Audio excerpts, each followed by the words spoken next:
मिल गया दुलार चंद यादव का असली कातिल अनंत सिंह नहीं, इसने करवाई है हत्या। और पोस्टमार्टम रिपोर्ट में जो निकल कर आया है उसने तो डॉक्टरों के भी होश उड़ा कर रख दिए हैं।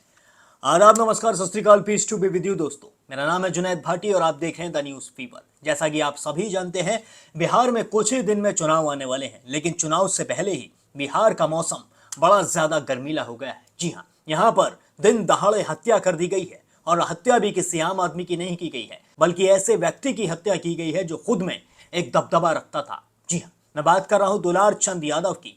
दुलार चंद यादव वही नेता जिन्हें बाहुबली नेता कहा जाता था, जो लालू प्रसाद यादव के चहीते नेता भी कहलाते थे। अब उन्हें ही रैली के दौरान जब वो प्रचार कर रहे थे, गोली मारकर जान से मार दिया जाता है। शुरुआत में ये दावे किए जा रहे थे कि दुलार चंद यादव की हत्या गोली मारने से की गई है, लेकिन उसके बाद कुछ लोगों ने दावे किए कि उनकी हत्या गाड़ी के कुचलने की वजह से हुई है, यानी कि उनकी मौत गाड़ी के नीचे आने की वजह से हो गई। लेकिन जब पोस्टमार्टम रिपोर्ट आई सामने, उसने सभी के होश उड़ा कर रख दिए। जी हाँ, पोस्टमार्टम रिपोर्ट ने इन दोनों ही दावों को पूरी तरीके से पलट कर रख दिया। दुलार चंद यादव की पोस्टमार्टम रिपोर्ट में निकल कर आया कि उनकी हत्या गोली लगने से नहीं हुई है। जी हाँ, ये रिपोर्ट देखते ही पूरे बिहार में फिर से लोग ये सोचने लगे कि आखिर दुलार चंद यादव की मौत हुई कैसे है। जी हाँ, इस पोस्टमार्टम रिपोर्ट में साफ तौर पर देखा जा सकता है कि दुलार चंद यादव के पैर के टखने में गोली लगी है और उनके पैर के टखने से गोली आर पार हो गई। और जब पैर में गोली लगती है तो सामान्य तौर पर इंसान की मौत नहीं होती है, यानी कि उसकी जान नहीं जाती है। और पोस्टमार्टम रिपोर्ट में यह भी निकल कर आया है कि दुलार चंद यादव का फेफड़ा फट गया था, उनकी सारी पसलियां टूट गई थी, उनकी खोपड़ी एक तरीके से पूरी फट चुकी थी, यानी कि उनके ऊपर गाड़ी चढ़ गई थी, गाड़ी उन्हें पूरी तरीके से कुचल कर निकली है। और सबसे बड़ा जो सवाल है वो ये खड़ा हो रहा है कि आखिर दुलार चंद यादव पर, जो इतने बड़े नेता हैं, जो बीच में खड़े थे, आखिर उन्हें गोली कैसे लगी और फिर उसके बाद उन पर गाड़ी चढ़ाई किसने। तो वहीं दूसरी तरफ मोकामा के बाहुबली नेता कहे जाने वाले अनंत सिंह भी अपने आप को बचाने के चक्कर में लगे हुए हैं। अनंत सिंह और अनंत सिंह के सारे समर्थक एक साथ मिलकर कह रहे हैं कि अनंत सिंह का इसमें कोई भी हाथ नहीं है, जबकि दुलार चंद यादव का पूरा परिवार और उनके सभी समर्थक इस वक्त अनंत सिंह पर ही उंगली उठाते हुए नजर आ रहे हैं। उन सभी का कहना है कि अनंत सिंह ने ही दुलार चंद यादव की मौत के घाट उतारा है। और अनंत सिंह कह रहे हैं कि उन्होंने दुलार चंद यादव को नहीं मारा है, बल्कि दुलार चंद यादव की हत्या के पीछे सूरज भान का हाथ है। इसमें दो ऐसे शख्स निकल कर आ रहे हैं जिन पर सबसे ज्यादा शक गहरा रहा है। सबसे पहले बाहुबली नेता अनंत सिंह और दूसरे सूरज भान, जिनका नाम अनंत सिंह लेते हुए नजर आ रहे हैं। तो यहां पर सबसे बड़ी जो समझने वाली बात यह है कि आखिर दुलार चंद यादव को मारने से सबसे ज्यादा फायदा किसका होगा। अगर हम जनता की माने तो जनता भी यही कहती नजर आ रही है कि अनंत सिंह ने अपने चुनाव जीतने के लिए, अपना रास्ता साफ करने के लिए ही दुलार चंद यादव को मौत के घाट उतारा है। और पोस्टमार्टम रिपोर्ट ने भी यह साबित कर दिया है कि उनको मारने की जो साजिश थी वो पहले से ही बनाई गई थी, यानी कि उनके मारने की पूरी प्लानिंग तैयार की गई थी। अब आप सुनिए कि उस डॉक्टर का क्या कहना है जिसने दुलार चंद यादव का पोस्टमार्टम किया है ना। तो रिपोर्ट तो तैयार है, उसमें बोर्ड 3 डॉक्टर का बोर्ड है और सब करके रिपोर्ट तैयार करके दे दिए हम लोग। क्या पता चला सरकार? चोट है, अंदरूनी चोट है। गोली लगने की नहीं, गोली पैर में गोली लगा है, लेकिन वो थ्रू है।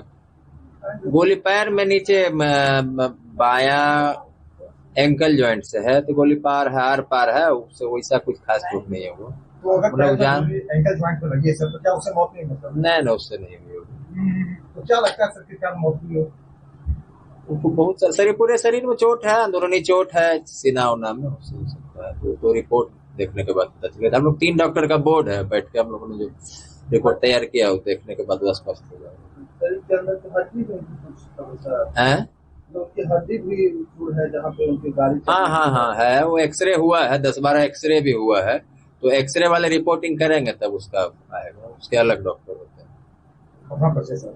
डॉक्टर अजय कुमार से। तो दोस्तों, सुना आपने, डॉक्टर्स ने भी साफ तौर पर कह दिया है कि दुलार चंद यादव की मौत गोली लगने से नहीं हुई है, बल्कि गाड़ी से कुचलने से उनकी सारी पसलियां टूट गईं, उनका फेफड़ा फट गया और उनके साथ ऐसी ऐसी चीजें हुई जो किसी ने सोचा भी नहीं था। दुलार चंद यादव जो सुबह अपने घर से निकले थे तो उन्होंने सपने में भी नहीं सोचा था कि आज की रैली, आज का प्रचार उनका आखिरी प्रचार होगा। दुलार चंद यादव की मौत ने, दुलार चंद यादव की हत्या ने एक बार फिर से साबित कर दिया है कि बिहार से बाहुबल की राजनीति कभी भी खत्म नहीं हो सकती है। यहाँ पर जंगल राज कभी भी खत्म नहीं हो सकता है और ये मोकामा में होता हुआ दिखाई भी दिया है। इतने बड़े नेता को सरेआम दिन दहाड़े इतनी भीड़ के बीच ऐसे मौत के घाट उतार देना तो यही साबित करता है कि बिहार में अगर कोई चुनाव जीतेगा तो वो बाहुबल के दम पर जीतेगा या फिर पैसे के दम पर जीतेगा। अनंत सिंह के ऊपर एफआईआर भी हुई है और अनंत सिंह के पीछे बहुत सारे लोग इस वक्त पड़े भी हुए हैं। और अब सबसे बड़ा सवाल यही खड़ा हो रहा है कि अनंत सिंह दुलारचंद यादव की मौत के बाद चुनाव जीतने में कामयाब हो पाएंगे। उन्हें दुलारचंद यादव की मौत से फायदा होगा या फिर नुकसान होगा। और ऐसा ना हो कि कहीं दुलारचंद यादव की मौत अनंत सिंह के लिए एक खामियाजा बन जाए, यानी कि उन्हें दुलारचंद यादव की हत्या का खामियाजा भुगतना पड़े और वो चुनाव हार जाएं। क्योंकि इस वक्त ज्यादा लोग अनंत सिंह के खिलाफ ही चल रहे हैं।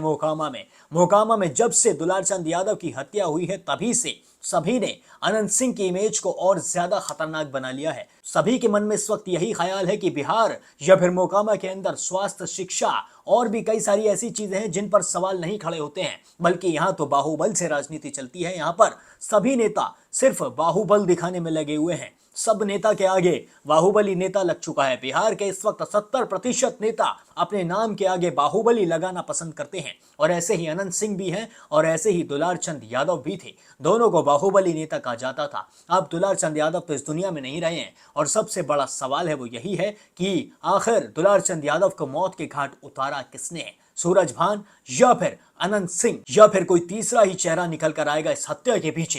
ये देखना बड़ा दिलचस्प होगा। और बिहार चुनाव भी इस हत्या के बाद और ज्यादा दिलचस्प बन चुके हैं, यानी कि अब बिहार के अंदर दिन दहाड़े हत्या कर दी जा रही है और चुनाव में अभी पूरा एक हफ्ता बाकी है। इस एक हफ्ते में क्या क्या होता है ये भी देखना बड़ा ही दिलचस्प होगा। 3 एफआईआर अभी तक इस मामले में हुए हैं।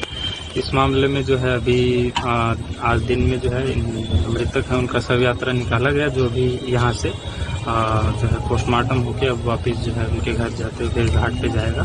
इस संबंध में हम लोगों का लगातार अभी जो है डिप्लॉयमेंट अभी कंटिन्यू है, तो उसी के ऊपर हम लोग अभी काम कर रहे हैं। पोस्टमार्टम कितने लोग बनाई गई थी? सर पोस्टमार्टम जो है जैसा पहले भी मैंने बताया था कि जो है 3 डॉक्टर्स के मेडिकल बोर्ड के जो द्वारा है किया गया है, तो जो है प्रक्रिया वही उसी के तहत यहाँ बाढ़ में पोस्टमार्टम किया गया। सर कितने आरोपी बनाए गए? इसमें जो प्रथम जिसमें मृतक के पोता के द्वारा एफआईआर किया गया उसमें टोटल 5 अभियुक्त जो है बनाए गए हैं। जो दूसरी तरफ से आवेदन जो है दिया गया उसमें टोटल 6 अभियुक्त बनाए गए हैं तथा जो अन्य जो पुलिस की तरफ से किया गया वो ओवरऑल जो केस है तो उसमें सभी लोगों जो अज्ञात और सभी लोगों पे है, तो उसमें जो अब अनुसंधान में नाम आएगा तो उस हिसाब से हमारे लोग आगे कार्रवाई करेंगे। आरोपी बनाए गए हैं? हाँ, उसमें जो प्रथम एफआईआर उसमें आरोपित बनाए गए हैं। सर दूसरी तरफ से जो एफआईआर दर्ज करी गई है उसमें कौन कौन आरोपी? उसमें जो नाम है वो हम लोग आपको शेयर कर देते हैं। सर गिरफ्तारी कब तक होगी? क्या छापेमारी चल रही है? जो अभी तक जो हम लोगों का है उसमें अभी तक जो है आज दोपहर तक, क्योंकि दिन में डिप्लॉयमेंट था तो दोपहर तक जो अभी तक 2 गिरफ्तारी हुई हैं जो घटनास्थल पे जो है रोडेबाजी या जो उसके अंदर शामिल थे। बाकी के लिए भी क्योंकि लगातार जो है लोन ऑर्डर डिप्लॉयमेंट चल रहा है तो उसके बाद जो है अभी हम लोगों का आगे अनुसंधान और चलेगा। उसमें जो भी हम लोग कर रहे हैं वीडियो और जो साक्ष्य आ रहा है उसके आधार पे ही कर रहे हैं, तो आगे भी जो आता जाएगा वीडियो जैसे हम लोगों को गोलियां भी मारी गई थी, वीडियो पब्लिक के थ्रू मिल रहे हैं तो उसमें हम लोग जांच करते कार्रवाई कर रहे हैं। गिरफ्तार आरोपियों के नाम बताइए। वीडियो अभी इस चीज का नहीं आया है। अब आप मुझे कमेंट करके बताइए कि आपको क्या लगता है, अनंत सिंह इस हत्या के पीछे हो सकते हैं या फिर किसी और ने ही दुलारचंद यादव को मौत के घाट उतारा है? तो और अगर आप बिहार से ताल्लुक रखते हैं और इस खबर पर अपने पास कोई राय रखते हैं तो उस राय को खुद तक न रखें, हमारे साथ साझा जरूर करें। बाकी और भी सारे अपडेट्स के लिए अभी सब्सक्राइब कर लें द न्यूज़ फीवर।